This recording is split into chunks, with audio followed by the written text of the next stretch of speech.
Ngayon po, akala natin itong Team Bulob ay talagang ito na. Pero narinig po natin na nag-live niya at ni Maria Ligaya. Ngayon po, akala natin itong Team Bulob ay talagang ito na. Pero narinig po natin na nag-live nag-reaction po, nag-vlog, nag-content si Bopel. Tinanggihan niya po. So si Kuya Brooks po ay nalungkot, umiyak. May meeting kami po maya-maya lang po, mga kaibigan. Ayan. Wala pa si Kuya Brooks? Wala pa si Kuya Brooks, malungkot. Malungkot po si Kuya Brooks, mga kaibigan. Muntik na magpakamatay. Yung tali, pinabi nyo na? Yung tali, gustong bigti po ni Kuya Brooks, mabuti na abutan namin. Diyan po sa likod kanina po, muntik na magbigti si Kuya Brooks. Kasi nga tinanggihan ni Bupil, yung paglilid po, bilang Pangulo ng Team Bulob, nalungkot talaga po, halos maluha-luha. Ha? Yung tali na yan? Patay ka talaga dito. Ay, patay ka talaga yan. Oo. Ito mga kaibigan, Ito po si Kuya Brooks, muntik na. Mag-suicide po, muntik na po. Sira ang lamisa ako. Mabuti na. Ay, nasira. Ay, sinipa po ito. Yang itapakan niya. Ay, sinira mga kaibigan, Inapakan niya ito. Itapakan niya. Inapakan. Kuya Brooks, gising. May pag-asa pa. Huwag kang mawalan ng pag-asa. At lakasan mo ang iyong loob. Huwag kang malungkot. Hindi na kailangan dumating pa sa ganitong pagkakataon, Kuya Brooks. Nabawiin mo ang sarili mong buhay. Dahil lamang sa tinanggihan ka ni Bopil na makasama sa Team Bulob. Nag-meeting pa kayo.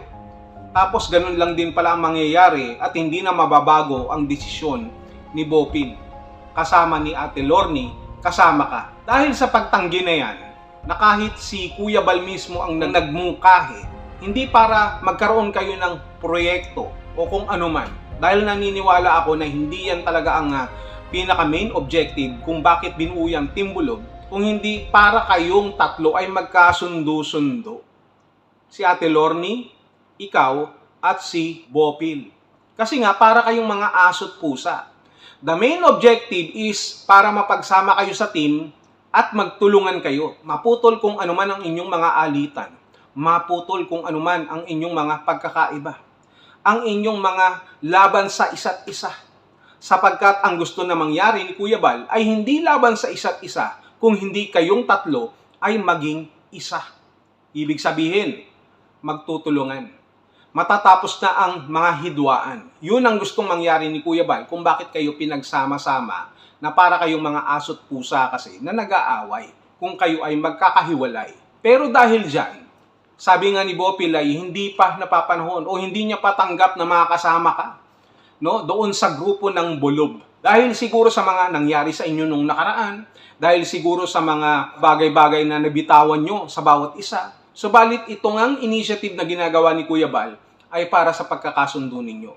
But, we all know na tinanggihan nga ni Bopil. Ibig sabihin, hindi matutuloy ang inyong pagsasama-sama. At dyan ka nalungkot. At dyan sa kalungkutan na yan na hindi mo ma-handle, na para bang inapakan ang iyong pagkatao, na para bang, who me? Bakit ako tinanggihan? Bakit ayaw niya akong makasama dito sa team na ito? Ano ba ang tunay na kasalanan ko? Gaano ba kabigat? Ganun ang iniisip mo na isang Kuya Brooks tatanggihan na makasama ni Bopil? Parang mali yata. Lalaking-lalaki pa naman si Kuya Brooks at talaga namang may paninindigan tapos tatanggihan. Kaya nga nalungkot ka, Kuya Brooks. Pero kung ako sa'yo, magsaya ka na lang. Kasi kapag nagkataon nga na nagkasama-sama kayo, baka mas lalo nga kayong magrambulan. Pero dahil dito, sa iyong kalungkutan na hindi mo matanggap na para bang pride na, I am Kuya Brooks, hindi dapat ako tinatanggihan ng ganun-ganun na lamang na walang matibay o malalim na dahilan. Nalungkot ka, na-depress ka. Kaya nga gusto mong bawiin ang sarili mong buhay sa pamamagitan ng pagbibigti, ng pagpapakamatay. Ang problema lamang sa iyo, Kuya Brooks, yung lubid na gusto mong gamitin ay mahinang klase. Pati yung bangko na tutungtungan mo, mahina din. Alam mo, dapat, para naman talagang kapani-paniwala yung gusto mong mangyari, na pagpapatiwakal, dapat tinesting mo muna yung lubid kung gaano katibay. Pati yung bangko na hindi masisira. Halimbawa, pinapwesto nyo muna si Birador dyan, tinesting mo, ipinulupot mo muna sana sa leeg ni Birador yung lubid, tapos pinatayo mo siya, pinatungtong mo siya dun sa bangko, at sinipa mo. No, kung sakasakaling magkakakawag naman yung hayop na presidente ng Karepa na yan, no, na dapat sana ganun nga nangyari para mabawas-bawasan ang mga tsaka sa mundo. Eh kaso, hindi mo yun ginawa no? Para at least alam mo kung matibay ang lubid at matibay ang bangko. Kapag sinipa mo yan at nagkakakawag-kawag si Berador na parang itim na pato, at least alam mo na effective bago mo gawin. Pero kung titignan mo, hindi mo na dapat kailangan gawin yun Di ba?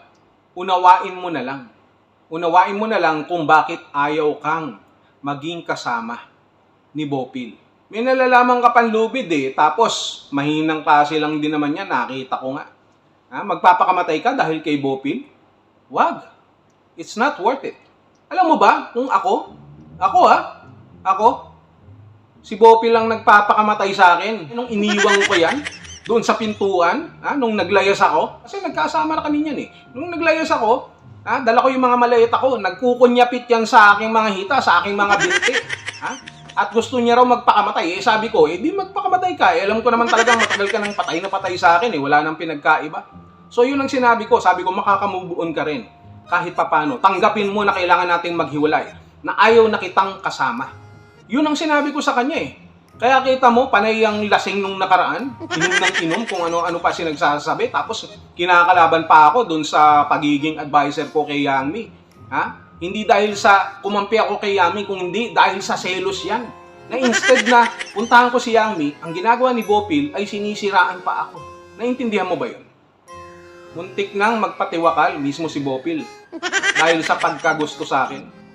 Ganun. Tapos ikaw, Kuya Brooks, kapatid ka pa man din ni Kuya Bal, magpapakamatay ka dahil sa kanya.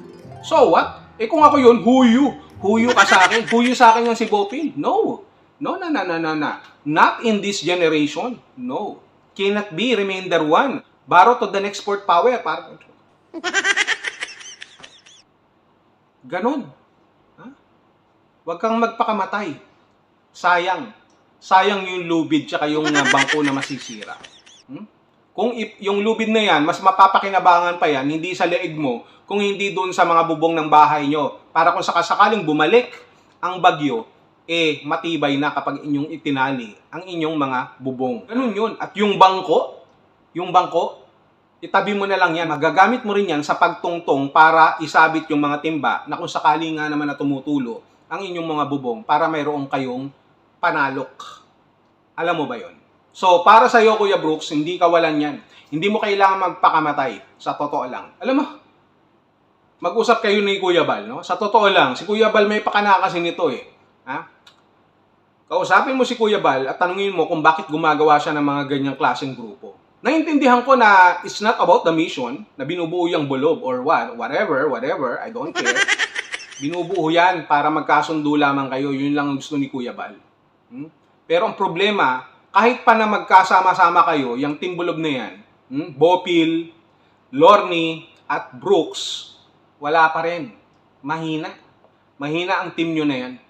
Pag ako bumuo ng team, sobrang lakas. At sisiguraduhin ko na mas malakas pa talaga sa bagyong Yolanda na hindi nyo kayang takluban kahit inyong mga bubungan. So Kuya Brooks, pick up yourself and show to Miss Bopil that you can do alone again without her.